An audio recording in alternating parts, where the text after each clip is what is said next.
बिस्मिल्लाहिर्रहमानिर्रहीम। अस्सलाम वालेकुम स्टूडेंट्स, कैसे हैं आप सब। मैं उम्मीद करती हूँ कि आप सब अपने घरों में बिल्कुल खैरियत से होंगे। यूनिवर्सल हाई स्कूल ने कोरोना प्रॉब्लम की वजह से ऑनलाइन लेक्चर का आगाज़ किया है। उस हवाले से मैं आप लोगों की जनरल साइंस की टीचर मिस बिनिश क्लास 7 से, ये मेरा लेक्चर नंबर 13 है। लेक्चर नंबर 12 में हम लोगों ने chapter number 6 structure of an atom के बारे में हम लोग पढ़ रहे हैं, जिसमें हम लोगों ने एटॉमिक नंबर के बारे में पढ़ा था।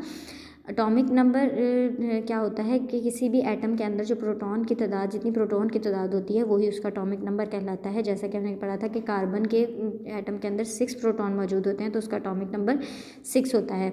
इसी तरह ऑक्सीजन के जो है प्रोटॉन 8 होते हैं तो उसका एटॉमिक नंबर भी 8 होता है। इसके साथ मैंने एक और चीज़ आप लोगों को पढ़ाई थी कि why is atom neutral, atom neutral क्यों होता है जबकि उसके अंदर प्रोटॉन और इलेक्ट्रॉन यानी पॉजिटिव और नेगेटिव चार्ज दोनों मौजूद होते हैं। उसके बावजूद एटम को न्यूट्रल क्यों कहा जाता है, क्योंकि हमने ये पढ़ा था कि इलेक्ट्रॉन और प्रोटॉन जो है वो इक्वल अमाउंट में होते हैं। जितने इलेक्ट्रॉन होते हैं उतने ही प्रोटॉन होते हैं। इसी वजह से दोनों के जो चार्जेस होते हैं, प्लस और माइनस के चार्जेस होते हैं, वो आपस में कैंसिल आउट हो जाते हैं और एटम जो है वो उसके ऊपर कोई चार्ज नहीं रहता और एटम न्यूट्रल कहलाता है। इसके साथ मैंने आप लोगों को एक होमवर्क दिया था जिसमें आप लोगों ने 2 डेफिनेशंस करनी थी। वाई इज़ एटम न्यूट्रल, तो इसका आंसर है all electron and proton in an atoms have charges but atom has a whole has no charges. In an atom the number of proton is equal to the number of electron. As a result, the positive charges of proton balance the total negative charges of electron. Because of it the atom is neutral. Second question था define atomic number. इसका answer है the number of proton present in the nucleus of an atom is called the atomic number. It is represented by जी।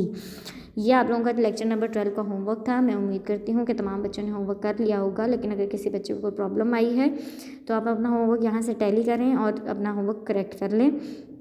अब हम अपने lecture number 13 की तरफ आते हैं। लेक्चर नंबर 13 स्टार्ट करने से पहले तमाम बच्चे अपनी बुक्स ओपन करें। Page number 56, chapter number 6 structure of an atom. आज का जो हमारा टॉपिक है वो है पेज नंबर 58 पे मास नंबर रिप्रेजेंटेड बाय ए। उसके आगे ब्रैकेट में ए लिखा हुआ है, इसका मतलब है कि मास नंबर को हमेशा ए से रिप्रेजेंट किया जाता है। सबसे पहले हम इसकी रीडिंग कर लेते हैं। The sum of the proton and neutron in the nucleus of an atom is called its mass number. It is represented by A. The hydrogen atom has 1 proton in the nucleus, its mass number is also 1। Carbon has 6 proton and 6 neutron, its mass number is 12। We have used the atomic number and mass number और to find the number of neutron in atom. Mass number is equal to the number of proton plus number of neutron. General symbol representative of an element in this give us x a by z, where x denoted by element. Example: oxygen atom has atomic number 8 and mass number 16. What will be the number of neutron in its nucleus? जी, इसमें हम लोगों ने mass number क्या होता है, सबसे पहले mass number की डेफिनेशन अंडरलाइन करें। The sum of the proton and neutron in the nucleus of an atom is called its mass number and it represented by A. ये आप लोगों की डेफिनेशन होगी मास नंबर की। अच्छा जी, मास नंबर की बात करें तो जैसे हमने कल एटॉमिक नंबर के बारे में पढ़ा था कि प्रोटॉन की तादाद को, लेक्चर नंबर 12 में हम लोगों ने प्रोटॉन के बारे में पढ़ा था कि एटॉमिक नंबर कहते हैं जितने भी प्रोटॉन मौजूद होते हैं उनको एटॉमिक नंबर कहा जाता है। लेकिन मास नंबर उससे थोड़ा सा चेंज है। न्यूक्लियस के अंदर जितने भी प्रोटॉन और न्यूट्रॉन मौजूद होते हैं दोनों को प्लस करके सम कर लिया जाता है और उसकी जितने नंबर्स बनते हैं that is called its mass number. वो उस एटम का मास नंबर कहलाते हैं। मास नंबर को हमेशा से ए से डिनोट किया जाता है, जैसे एटॉमिक नंबर को हम जेड से डिनोट करते हैं। सेम लाइक दैट हम लोग मास नंबर को ए से डिनोट करते हैं। अगर इसकी एग्जांपल देखते हैं हम लोग, हाइड्रोजन हाइड्रोजन के न्यूक्लियस के अंदर एक प्रोटॉन मौजूद होता है और कोई भी न्यूट्रॉन मौजूद नहीं होता। यही वजह है कि उसका एटॉमिक नंबर भी 1 है और मास नंबर भी 1 है। लेकिन कार्बन के न्यूक्लियस के अंदर 6 प्रोटॉन होते हैं और 6 न्यूट्रॉन होते हैं। अगर हम 6 और 6 दोनों को प्लस कर लें तो टोटल 12 बन जाता है। इट मीन्स दैट के कार्बन का मास नंबर 12 हो जाता है।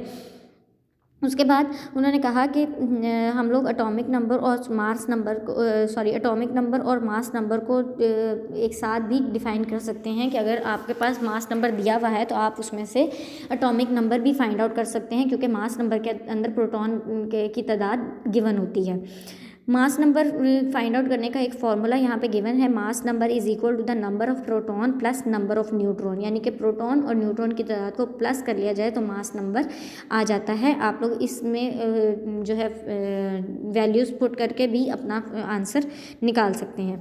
उसके बाद मैंने कहा अगर हम जनरली एटॉमिक नंबर और मास नंबर दोनों की बात करें तो दोनों को कुछ इस तरह से डिनोट किया जाता है। एक्स को कहते हैं कोई भी एलिमेंट, जो भी जिस भी एलिमेंट की बात हो रही है, वो कार्बन हो सकता है, हाइड्रोजन हो सकता है, ऑक्सीजन हो सकती है, कार्बन डाइऑक्साइड हो सकती है, सल्फेट हो सकता है, कोई भी एलिमेंट जिसका आप एटॉमिक नंबर और मास नंबर डिफाइन करना चाह रहे हो, उसका आप एक्स की जगह पे आप वहाँ उसका नाम लिखोगे।